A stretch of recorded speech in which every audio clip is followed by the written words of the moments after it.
Hello, everyone, all my friends. Let's do Damoku Sancho, shall we?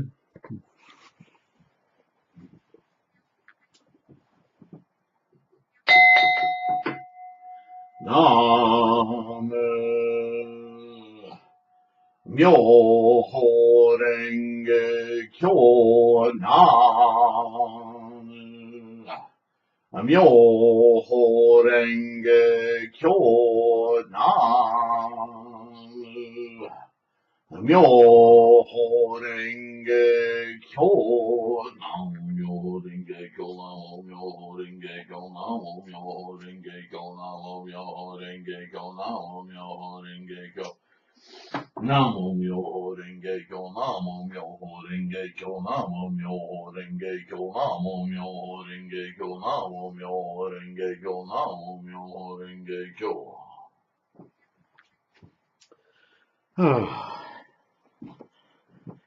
Yeah, that was something a little different.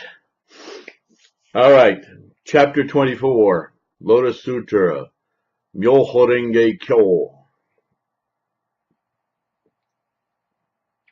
I feel like dedicating this lesson, lecture, talk to so many people that I've known, so many who started practicing Buddhism, are still practicing Buddhism, maybe all of us. At some point or other, I've had people say to me, I could never do what you do. I can't talk to people like you do. I couldn't answer their questions. I don't like to tell people that I'm a Buddhist. I don't like to talk about Buddhism. I don't feel comfortable. I don't know Buddhism like you know Buddhism. I don't know how to talk about Buddhism. What if somebody asks me a question? Here's the biggie, what if I say something wrong?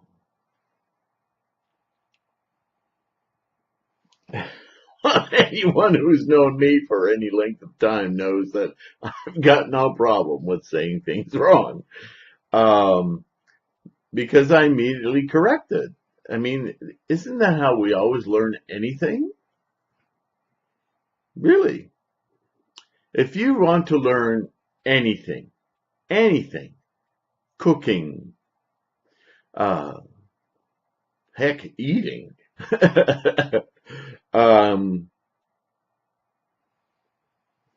Greek history, mythology, astronomy, mathematics, any relationships, how to be yourself.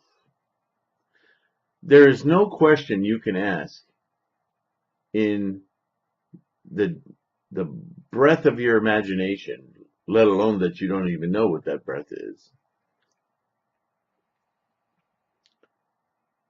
that doesn't occur to every other particle and subparticle and structure in all universes, let alone this one. All right, I'm all over the place again, right? You may remember some time back,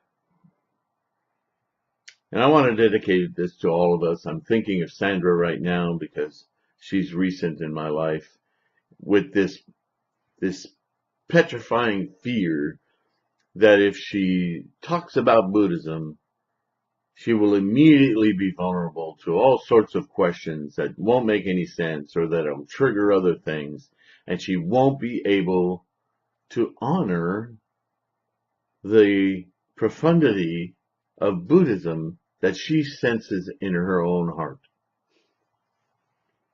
And that's the best way I can put it, because that's where that fear comes from. It comes from a fear that we won't be able to represent what we value the most.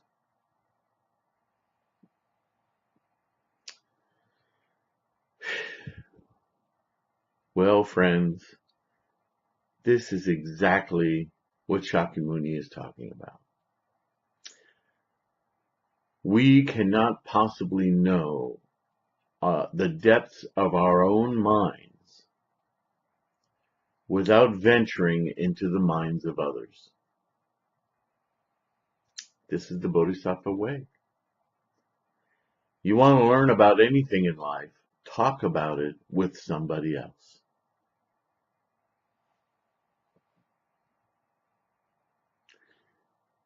They will give you answers you never had thought or considered of, or you'll agree with some of them, and they will ask you questions that make you question your own basis, your own epistemology, your own ideas of what you think you know. Yes, that can be scary, but it's only scary if you're attached to that fear. It's only scary if you're attached to knowing things without knowing them at some other person's questioning level.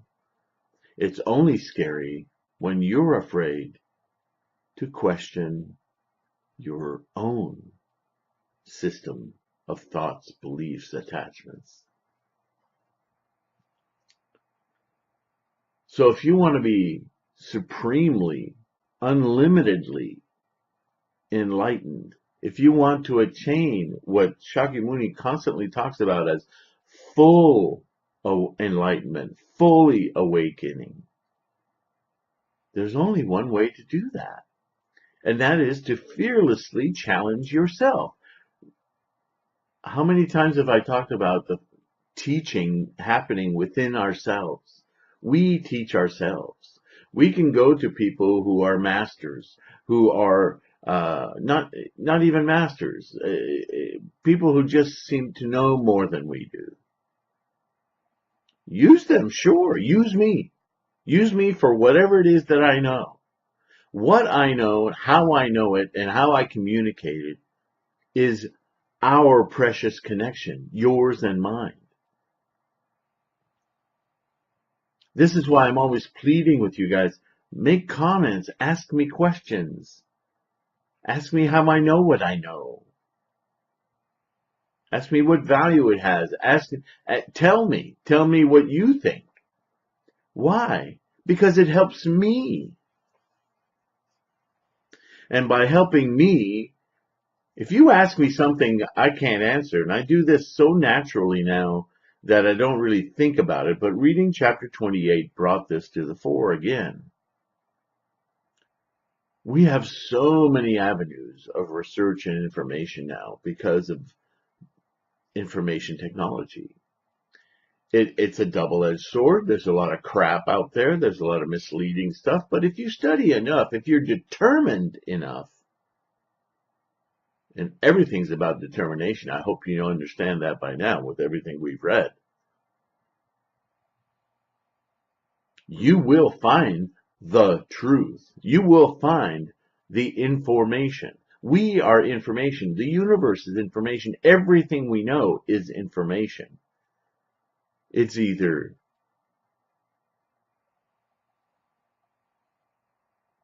misleading, obfuscated, or clear, or untrue. See, Buddhism is really a practice of clearing out the crap to see clearly the clear, unadulterated, universal information. Unaffected, unbothered, undifferentiated truth. It starts with ourselves. How can we possibly get there? How can we possibly understand it if we ourselves are occluded and misinformed and pushed to one side or other, or influenced is the word I was looking for,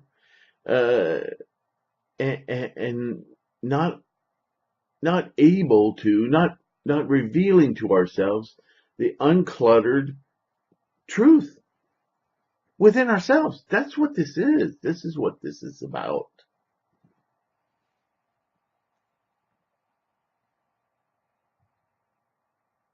So when you tell somebody, well, I chant, and they go, what magic words? And right away inside you feel embarrassed and, oh my, how am I going to deal with this? Just say, thank you for asking. Ask me more so I can discern what it is you want to know. What do you mean, what is chanting? What are you asking me? What do you mean magic words? What are magic words? Ask them right back until you feel like, okay, I don't know the answer to your question right now, but I'll find out. Thank you for asking. Thank them. Thank them for challenging what you think you know. Why? Because the moment you're away from them, if if you have if you have time, and you'll make time, you'll pick up a Buddhist dictionary. You'll pick up the Lotus Sutra. You'll go online. You'll go to Wikipedia. You'll go to Google. You'll search all kinds of terms, and those terms will bring up other questions. You'll search those terms, and you'll peruse information. And suddenly, in your own mind, in your own way, you will be able to navigate an answer to what you think that person was asking you. And the next time you see them, you'll be prepared, and you'll say this, this, this, this. And they'll go, oh, well, this. And then you'll go, oh my gosh, I failed. I did a terrible job. Oh, no, you don't understand Buddhism. No, that's not what I meant. Blah, blah, blah. Don't panic. Of course they don't know Buddhism. They're relying on you. And guess what? That's why you're going to grow exponentially. Because that panic is only going to happen for the first few times until you build your own library of examples and parables and similes and skillful means that you'll be able to handle those questions in a cinch until somebody asks you that question and you laugh and you go, I've answered that so many times, this. And they say, okay, but what about this? And you'll go, hadn't considered that question from that corner. And you'll say, thank you for asking. I don't know, but I will. I'll find out. And then you'll be happy to research it. And you go, yeah, that is a good question. And you may take off on a whole branch of research you hadn't even thought of before. You will be growing immensely. The level of your awakening will grow and expand until that day comes when you can be asked just about any question, and you'll be able to field it with confidence and humility.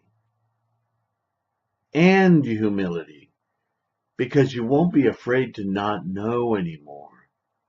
You'll let yourself off the hook, and you'll become so thankful. In fact, if nobody challenges you at that level to where, that's an interesting way of looking at that. I'm going to say this right now, but there's an aspect of what you're asking. I don't even know if you understand what you're asking, but what I'm hearing is da da da da da. And they may look at you and go, no, that's not what I meant. Well, still, that's a darn good question, don't you think? And they'll say, yeah, but I wanted to know this. You go, okay, well, this is that. But I'm going to go research that other stuff. Thank you.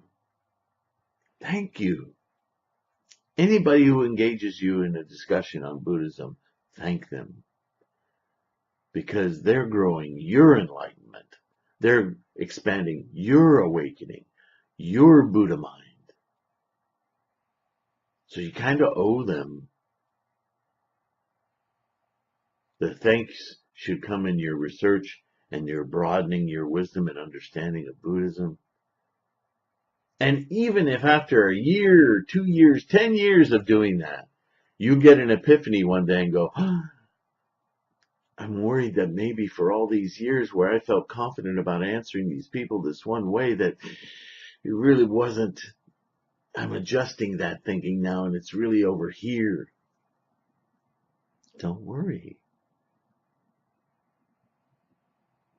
Because the people that we meet in life are in our same universe, our universe.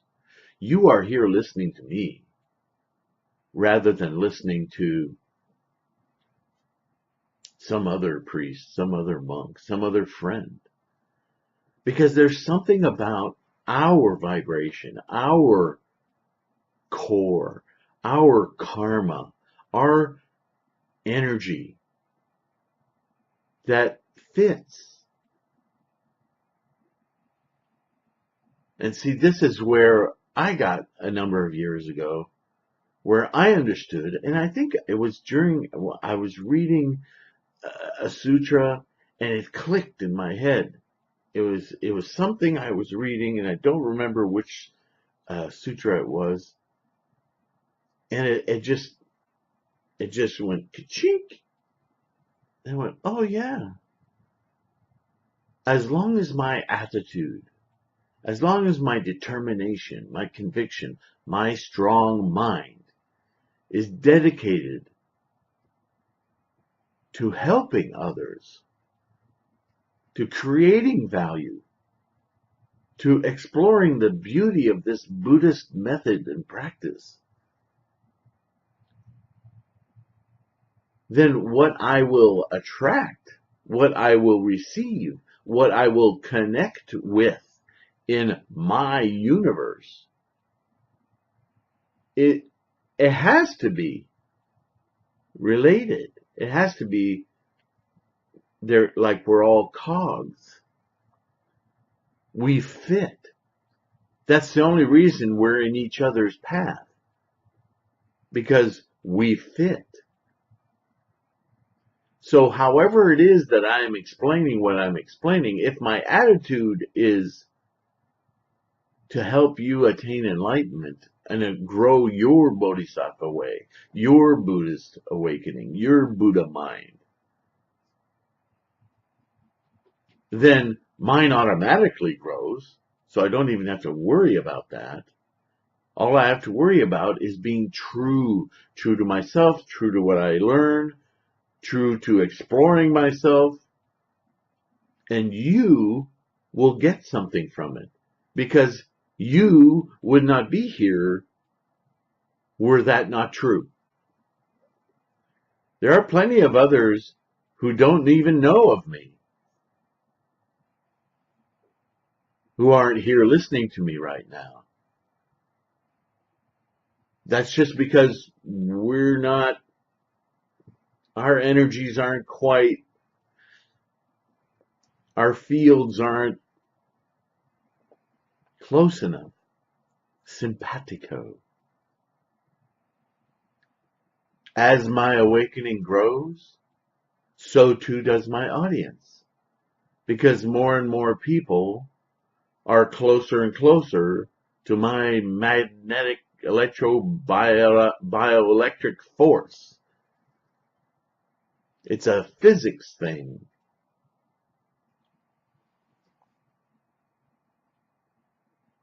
So I know that whatever I'm saying, however I'm saying it, because of my intent, because of my heart, because of what I'm wanting to accomplish with this, has merit for you. I don't know what you'll get out of what I'm telling you, but I know that you need to hear it the way that I'm saying it. And the way that I'm saying it is influenced by what you need to hear. It's not a one-way thing. This is why teaching doesn't happen in a hierarchical structure. Teaching is a self-involved,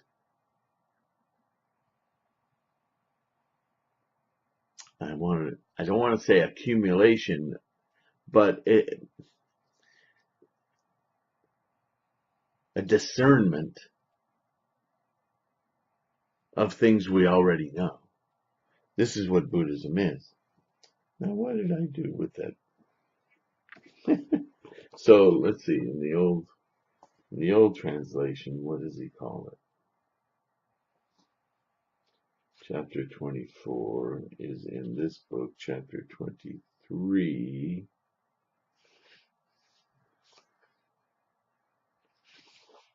Hello. Gadgadasvara. So this is, and in the modern translation is also the name of, this one has so much Sanskrit in it, it's going to be hard to read. I'm going to walk into the other room and get our modern translation of the Lotus, but I want you to consider what I just said. Never, never, never, never, never fear telling somebody about Buddhism. Although the caveat is there are some people, you shouldn't just throw yourself at people. People, the more we understand and study and teach ourselves about Buddhism and the Buddhist method, the more people will be attracted to us. The people that are attracted to us are the ones who are looking for an opportunity to learn this Buddhism. So those are the ones you can take risks with. Total strangers. Or close friends. The closer your friends are, though, the more they may resist. So don't push it. And also, just don't go out into parking lots and, hammer people over the head with it. That's not a good practice either. Buddhism is a self-motivated practice. So people have to come to it who are actually curious and want to investigate it. There will always be those who want to tear us down or attack us. That's not because of Buddhism. That's just because of greed, anger, and stupidity. It's the human condition, and it's tough. It's not the entirety of human condition, but it is a prevalent one, especially in our time. So don't make yourself a victim to bullies who just want to belittle you. For them, you just need to be an example. You just need to be stalwart and unafraid and avoid them. But for those who come up to you and go, hey, I heard you're a Buddhist, so what's that? Start the conversation, no matter how basic it is. You don't know how they'll react, but whatever their reaction is, don't take that personally. Take it as an opportunity. Say thank you. Say thank you to your own self when that happens, and say thank you to them.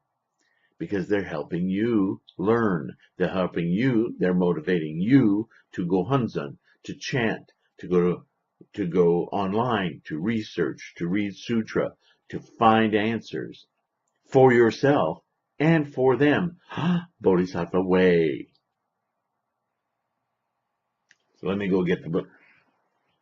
Can't believe I didn't bring it in here.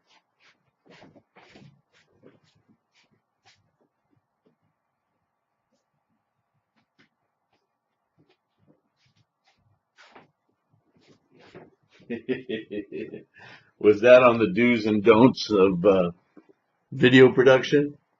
I love not following rules. Okay, so here we are.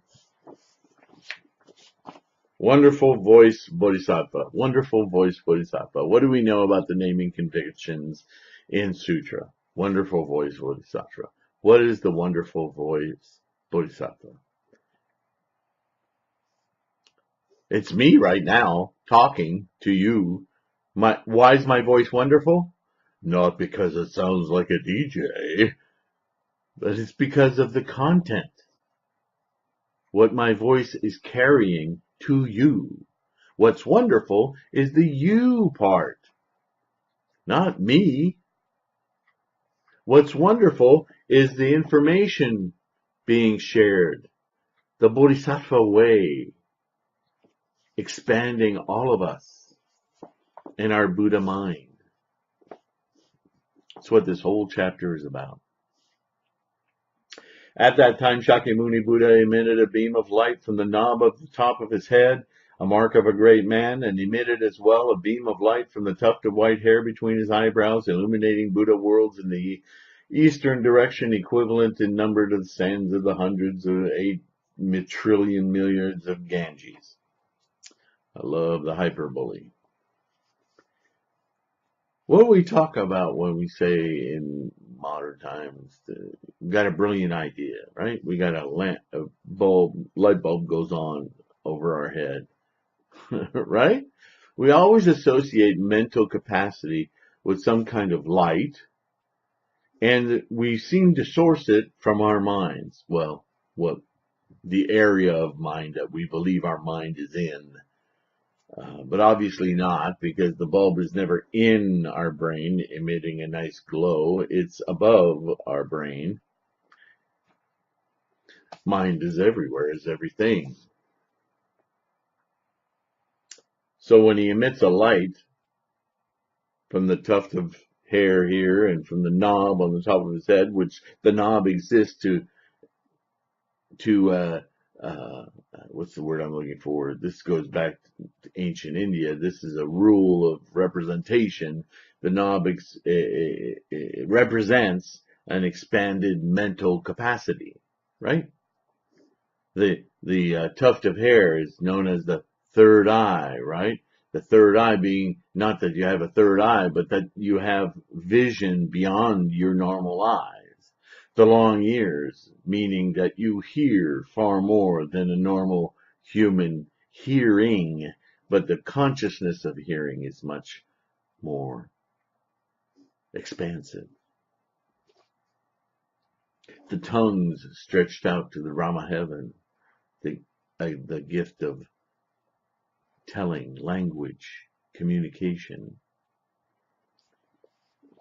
Beyond those many worlds, there was a world named adorned with pure light, and in that land there was a Buddha named Wisdom, King of the pure flower constellation Tathagata, one worthy of offerings, truly awakened, fully clear in conduct, well gone, understanding the world, unexcelled leader, trainer of men, teacher of heavenly beings and people, Buddha, world-honored one. Right? We've heard this sentence over and over and over and over again. They're the qualities of being a very well accomplished bodhisattva, essentially, because they're the qualities of somebody who is in this earthly form.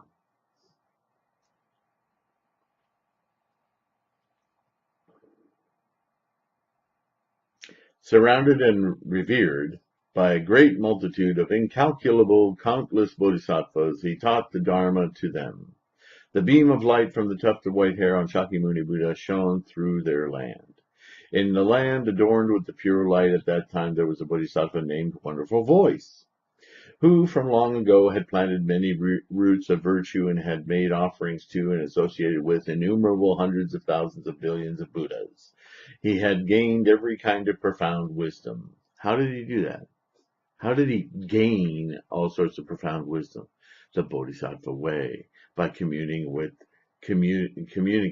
these hundreds of myriads of other thousands of you and me, Buddhas.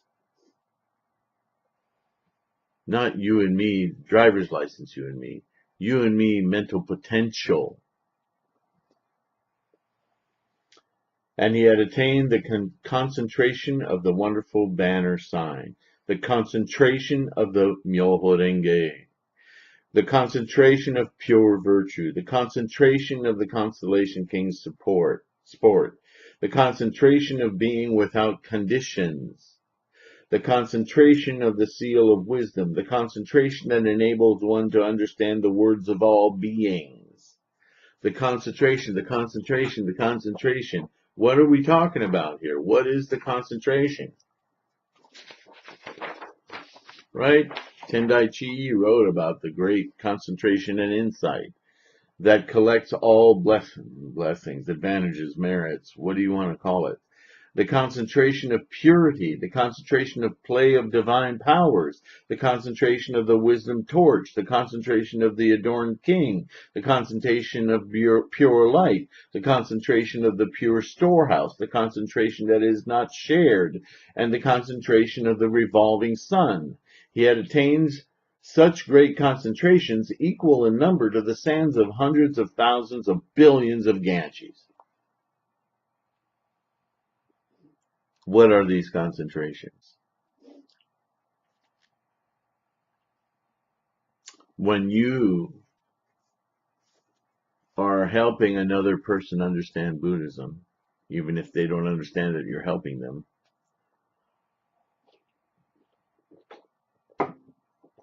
you will be preoccupied with answering these questions for yourself, finding enough information that you satiate your own curiosity, and really what you're doing is building your confidence. That's okay. That's what we do. That's our human condition. The more you build your confidence in the teachings, the more things will become, aspects of the teachings will become uh, more than natural. They'll become kind of obvious. It'll make you laugh how obvious will become. When we first start out, it's so complicated. And the more we study, the more we go, it's really not. It's not that complicated. And then when somebody asks you a question, usually it'll make you smile. And it does me, because then you're faced with, wow, does this person have to go through those reams and reams of information to finally realize that it's not nearly as complicated as they're making it sound in their question? That their question is kind of like, it's really irrelevant, but it needs to be answered because it's preventing them from feeling confident. It's preventing them from understanding, right? And once you build enough confidence, your mind changes, doesn't it? In anything, when your confidence builds about something, you become more confident in that you understand what it is that is, so that as you consider those things that you now know more about, your concentration is more focused, more knowledgeable, more embraced in a way by your very being, your being. So all these concentrations, they're accomplishments, they're ways of knowing, they're depths of consciousness that are confident. With that confidence, we build determination. With greater determination, we build more confidence. This is a strong mind. When the beam of light from Shakyamuni Buddha shone on his body, he immediately said to Wisdom King of the Pure Flower Constellation Buddha, "World-honored one, I should go to visit that world so to worship, associate with, and make offerings to Shakyamuni Buddha, and to see Dharma Prince Manjushri Bodhisattva and Bodhisattva Medicine King, Courageous Giver, Constellation King Flower, Intent on Superior Practices, Adornment King, and Lord of Medicine." Then Wisdom King of the Pure Flower Constellation Buddha said to Wonderful Voice Bodhisattva, "Do not make light of that land or think it inferior. Good son, that world is uneven, with high and low places. It is full of earth, stones, mountains, and filth. The body of its Buddha is small and short, and its many bodhisattvas are also small. Your body, in contrast, is 42,000 leagues tall, and mine is 6,800,000 leagues tall. Your body is the most perfect, with hundreds of billions of merits and an especially wonderful radiance. Therefore, when you go there, do not make light of that world, nor have a low opinion of its Buddha, its bodhisattvas, or the land there." Wonderful Voice Bodhisattva replied to that Buddha, "World-honored one, my going to that world is all due to the Tathagata's power, and the Tathagata's comfort with divine powers, and it's an adornment to the Tathagata's merits and wisdom." Then Wonderful Voice Bodhisattva, without rising from his seat and without stirring his body, entered into a concentration. By the power of his concentration, 84,000 clusters of treasured lotus flowers with stems of Jambudnada gold, leaves of white silver, stamens of diamond, and calyxes of Kimshuka gems magically appeared on Holy Eagle Peak, not far from the Dharma seat. In other words, where Shakyamuni was having this Lotus Sutra, this Lotus sermon, Then Manjushri, son of the Dharma king, seeing all of those lotus flowers, said to Buddha, "World-honored one, for what reason does this auspicious sign appear here? There are tens of millions of billions of lotus flowers with stems of Jambudnada gold, leaves of white silver, stamens of diamond, and calyxes of Kimshuka gems. Shakyamuni Buddha then said to Manjushri, "Oh, in order to make offerings to me, associate with, and worship me, wonderful voiced Bodhisattva, the Great One, wants to come to this world with a company of 84,000 Bodhisattvas from the land of Buddha, Wisdom King of the Pure Flower Constellation. He also wants to make offerings to and hear the Myoho Renge Kyo." Manjushri asked the Buddha, "World-honored one, what roots of virtue has that Bodhisattva planted? What blessings has he cultivated? What merits has he cultivated? What advantages has he cultivated that he is able to have such power of great divine faculties? What concentration does he practice? I beg you to teach us the name of this concentration. We too want to practice it diligently, for by practicing this concentration, we may be able to see that Bodhisattva, his physical characteristics and size, his bearing and behavior. We beg you, world-honored one, to use your divine faculties and powers to have this Bodhisattva come here so that we can see him." Then Shakyamuni Buddha said to Manjushri, "The Tathagata abundant treasures, so long extinct, should have him appear for you."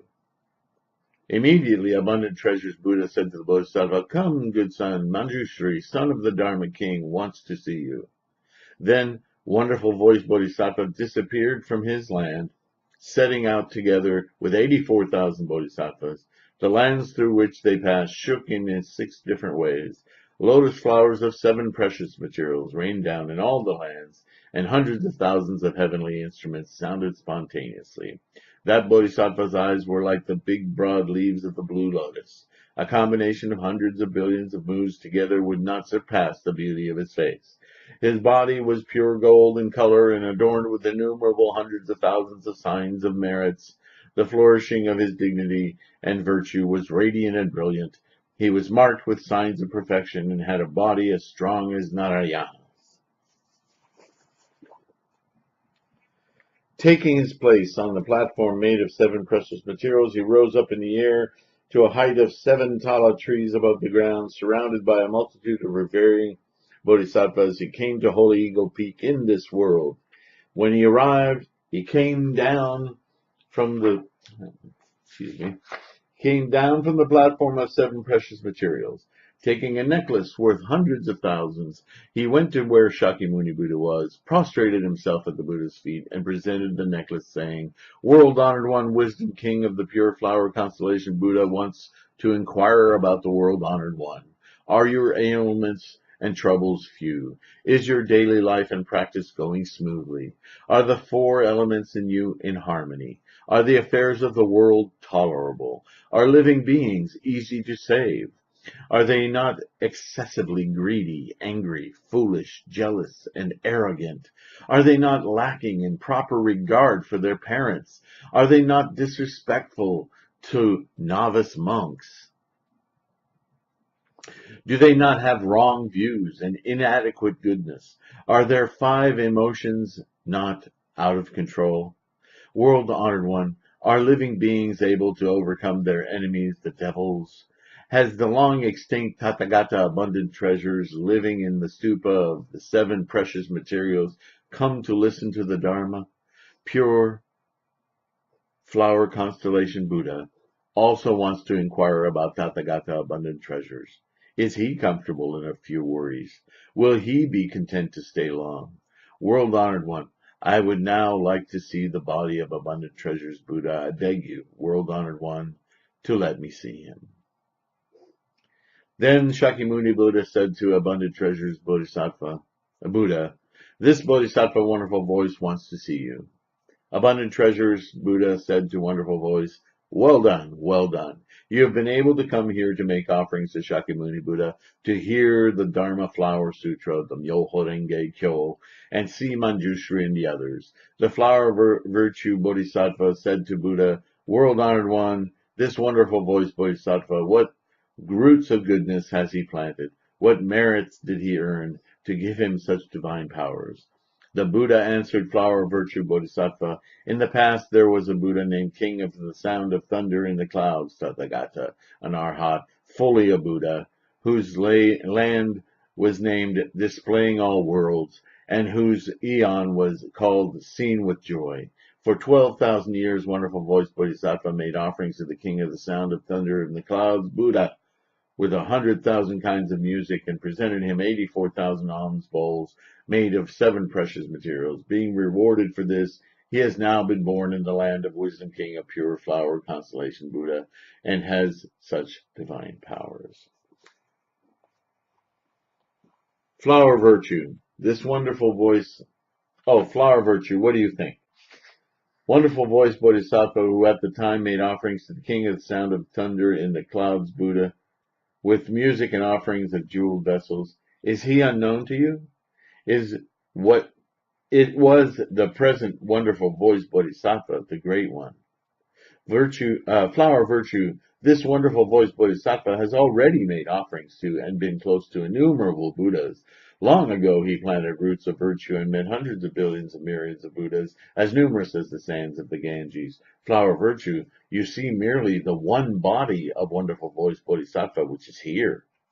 But this Bodhisattva appears in many different bodies, everywhere teaching this sutra for the sake of the living. Sometimes he appears as King Brahma, sometimes he appears as Indra, sometimes he appears as Ishvara or Mahashvara, or as great general of heaven. Sometimes he appears as the king of heaven Vaishravana, as a wheel-turning saintly king, or as a lesser king, or he appears as an elder, or as an ordinary citizen.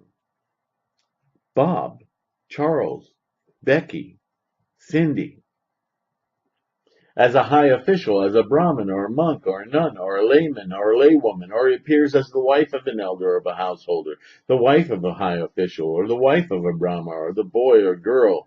He appears as a god, a dragon, a satyr, centaurs, chimera, python, human, non-human, and so on, and teaches this sutra.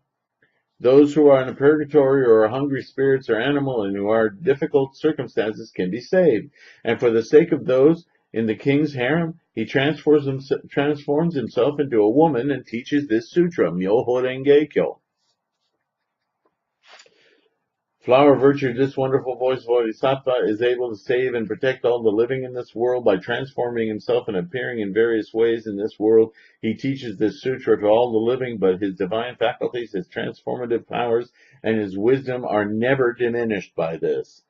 This Bodhisattva uses many kinds of wisdom to illuminate this world so that everyone of the living gains appropriate knowledge, and he does it in all the worlds, in every direction, numerous as the sands of the Ganges. For those who need the form of a Shravaka to be liberated, he appears in the form of a Shravaka and teaches the Dharma. For those who need the form of a Pratyeka Buddha to be liberated, he appears in the form of a Pratyeka Buddha and teaches the Dharma. For those who need the form of a Bodhisattva to be liberated, he appears in the form of a Bodhisattva and teaches the Dharma. For those who need the form of a Buddha to be liberated, he appears in the form of a Buddha and teaches the Dharma. In these various ways, according to what is needed for liberation, he appears in various forms, even if it is appropriate to enter extinction for the sake of liberation. He shows himself as one who enters extinction. Flower virtue.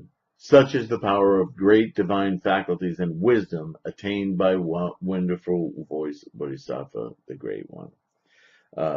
There's a couple more paragraphs here, but I want to make a couple of points before I run out of time here.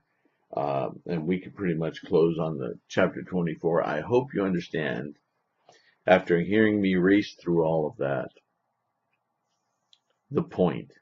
And the reason I read it quickly is because I wanted to get your mind to wrap around what all of this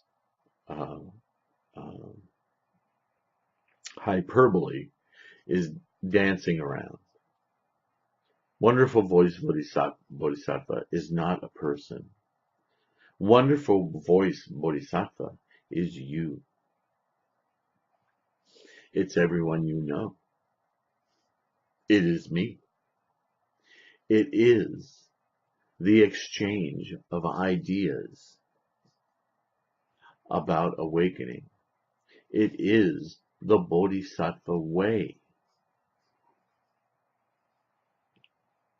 Remember, he told him to be humble. Don't go there with the idea that you're superior, right?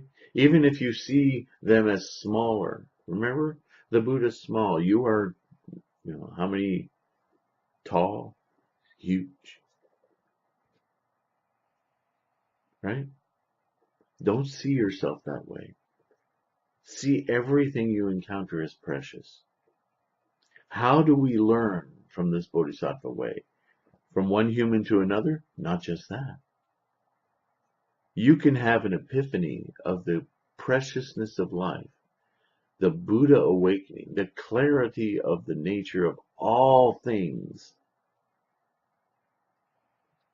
by sitting out in the yard, if you live around greenery, and watch an insect pop up on a blade of grass. That could give you an amazing moment free of time, just an experience. And you'll know the Buddha mind. You'll know the fundamental truth. If you're in the desert, it might be that you sift some sands through your hand, and certain little beads within that sand glint the sun,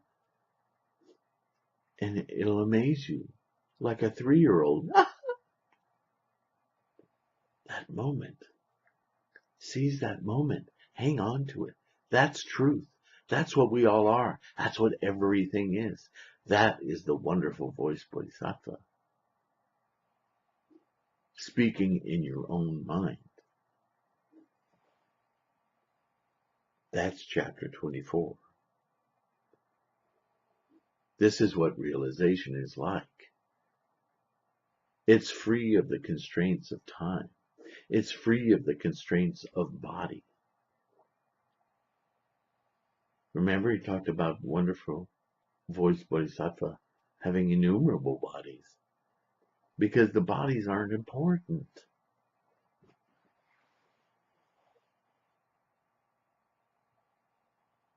Be the Myo.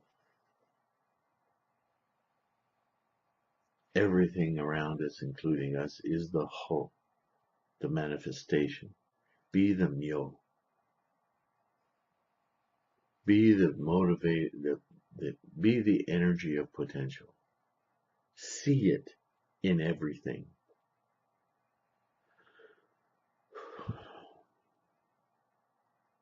It should make you tingle. Okay. That's it for today. Shall we do Damoku Sansho? Tuguanzon? I'm going to turn around again. Kind of like doing that. Maybe it's just for this video, but it just feels right now.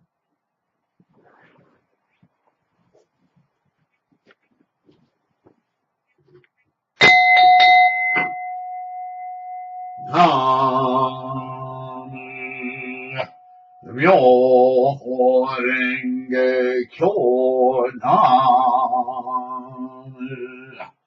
Myo Renge Kyo Nam Myo Renge Kyo Nam.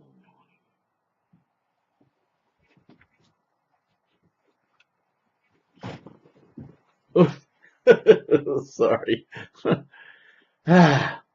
Thank you. Thank you so much. Keep going with your practice. Keep teaching yourself. Don't be afraid to answer other people's questions, as long as they're reasonable. As long as somebody's genuinely curious. You're the arbiter of that. You know if they are or not. Don't force it. But deeply appreciate anyone. Deeply appreciate them for having the balls to ask you a question. They are your bodhisattva, and they don't even know it. Be careful, be respectful, approach others with humility, and your life will expand so quickly. Peace be with you. Take care of your health. Thanks again. Appreciate you. See you soon. Chapter 25 coming up. Thanks.